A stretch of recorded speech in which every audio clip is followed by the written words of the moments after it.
શિવરાત્રી તો દર મહિને આવે છે, પરંતુ મહાશિવરાત્રી વર્ષમાં એક જ વાર આવે છે। શિવજીના ભક્તો આ દિવસે ઉપવાસ કરીને ઓમ નમઃ શિવાયના અખંડ પાઠ કરી શિવલિંગ પર બિલીપત્રો ચઢાવી દૂધ અને પાણીનો અભિષેક કરી શિવ ઉપાસના દ્વારા ભગવાન શંકરના કૃપાપાત્ર બનવા પ્રયત્ન કરે છે। બધા દિવસોમાં શ્રેષ્ઠ દિવસ અને રાત્રિ ગણવાથી તેને મહાશિવરાત્રી નામ અપાયું। આ મહાશિવરાત્રીનો તહેવાર એ શિવ ભક્તો માટે શિવની આરાધના અને ઉપાસનાનો તહેવાર છે। મહાશિવરાત્રી પર્વના આ દિને પૃથ્વી પરના આ તમામ શિવલિંગોમાં રુદ્રનો અંશ હોય છે। અનિષ્ટોના વિનાશક તમામ ગ્રહોના અધિષ્ઠાતા મહાદેવ શિવ છે। માતા મહાલક્ષ્મીના અધિષ્ઠાતા મહાદેવ છે। આથી મહાશિવરાત્રીએ શિવ પૂજન આયુષ્યની સાથે ઐશ્વર્ય પણ આપે છે। મહાશિવરાત્રીની પૂજા કેવી રીતે કરવી અને તેનું શું મહત્વ છે તે અંગે જાણીતા કથાકાર અને કર્મકાંડી બ્રાહ્મણ હિમાંશુ મહારાજે ચંચળ ન્યૂઝ સાથે વાત કરતા માહિતી આપી હતી। શિવરાત્રિ એટલે આમ તો જોવા જઈએ ને તો દર મહિને શિવરાત્રિ આવતી હોય છે।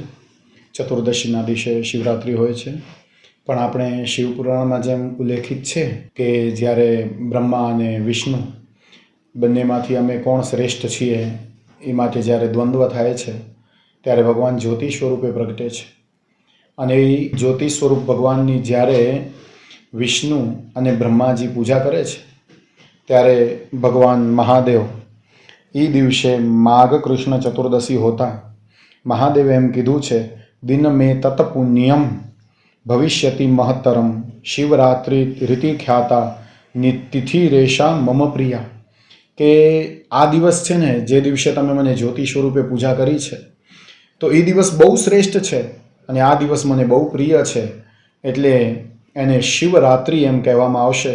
એમ મહાદેવે જે ઉલ્લેખ કર્યો છે એ શિવપુરાણમાં એનું વિશેષ વર્ણન મળે છે। અને એ દિવસે મહાદેવે એમ કીધું છે કે મારો શિવલિંગનો આકાર બનાવી અને જે કોઈ પણ એની પૂજા કરશે તો એને મહત ફલ પ્રાપ્ત થશે। શિવ સાયુજ્યમ પણ કહી શકાય છે, એટલે અનેક પ્રકારના શિવલિંગની પૂજા કરી શકાય છે, એ પણ શિવપુરાણમાં ઉલ્લેખ છે। ધાતુના શિવલિંગની, સ્ફટિકના શિવલિંગની, પછી માટીના શિવલિંગની, જેને પારદ શિવલિંગ પણ કહી શકાય છે। એમ ક્યારે પણ જ્યારે અભિષેક કરો કે ન કરો, પણ શિવરાત્રિના દિવસે એ અભિષેક અને પૂજા કરવી બહુ જરૂરી છે। આપણા સનાતનમાં શિવરાત્રિનું બહુ મહત્ત્વ કહેવામાં આવ્યું છે। આમ તો 4 રાત્રિ કીધી છે, કાલરાત્રિ, મહારાત્રિ, મોહરાત્રિ અને દારૂણ રાત્રિ। તો કાલરાત્રિ એટલે જે કાળી ચૌદશ છે, મોહરાત્રિ જન્માષ્ટમી છે, મહારાત્રિ એટલે શિવરાત્રિ છે અને દારૂણ રાત્રિ એટલે હોલિકા। આ 4 રાત્રિઓનો જાગરણ કરવાનો વિશેષ મહત્ત્વ છે।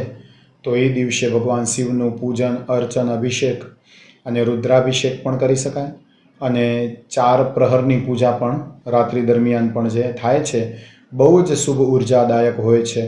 એટલે શિવરાત્રિનું અનેરું મહત્ત્વ હોય છે, અને સાધક લોકો તો એ રાત્રિની વાત જોઈને બેઠા હોય છે। અને જૂનાગઢમાં પણ જોઈએ તો શિવરાત્રિના વિશેષ મેળો વગેરે પણ થાય છે, અને સાક્ષાત મહાદેવ કોઈ સાધુ સ્વરૂપે ત્યાં આવી અને સ્નાન કરે છે એવી લોકવાયકા પણ છે। શિવલિંગને અનેક દ્રવ્યથી પૂજા થઈ શકે છે। અલગ અલગ કામનાઓ અનુસાર અલગ અલગ દ્રવ્ય હોય છે। શેરડીના રસનો અભિષેક થાય, દૂધનો અભિષેક થાય, પંચામૃતનો અભિષેક થાય, ફળોના રસનો અભિષેક પણ થાય છે। જે ગ્રહની બાધા હોય એના રિલેટેડ પણ અભિષેક થાય, અને અમુક સંહિતામાં તો એમ કીધું છે કે તમને જે બીમારી હોય એની ઔષધિનું પણ રસ કાઢી અને એનો અભિષેક પણ થાય છે, કે જે બીમારીમાં ઔષધિ કામ આવતી હોય, દાખલા તરીકે પેટની તકલીફ હોય તો બિલ્વ ફળનો રસ કાઢી અને એનો અભિષેક કરવાથી પણ બહુ બધી રાહત પ્રાપ્ત થાય છે।